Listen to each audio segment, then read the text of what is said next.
me rope in Major Shah on this point as well. Major Shah, now talking about India-Russia oil imports, and of course the US now saying that they're ready for dialogue on this, and they're saying that they're not going to impose sanctions on India. Was there ever a threat of sanctions on India? And of course, they were of course thinking of, there were criticisms that came forward on India, but was there a proper threat of sanctions on India earlier? Well, Aarti, it's a very, very good question. See, Turkey had bought these missiles from Russia, and the US had imposed sanctions on Turkey. India did the same thing. India also went ahead and bought missiles from Russia, but US could not sanction India.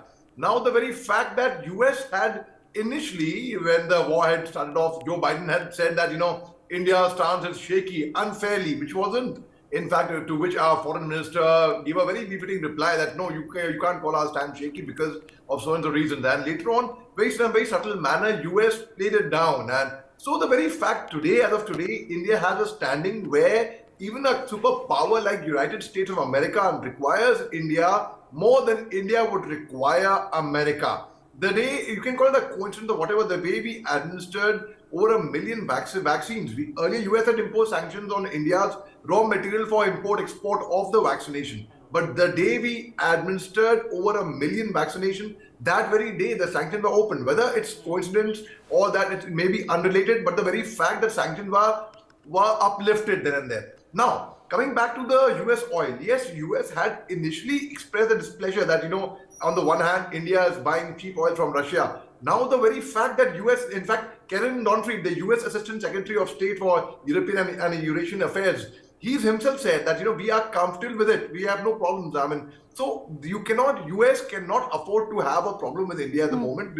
And at the same time, India has been very reasonable. India is not being unreasonable at the same time. At the same time, the US Assistant Secretary of State of Energy Resources, Geoffrey Pyatt, he also went on further. He said, we are comfortable with the whole idea.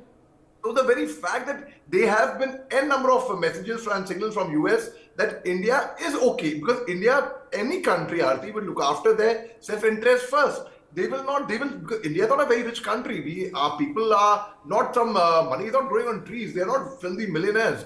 They are reasonable. They are hardworking people. They have so India is looking after its affairs, and I'm sure America also now has begun to understand that. Now there is a way of conveying a point. The way India has conveyed the point, our foreign affairs minister is commendable. Absolutely.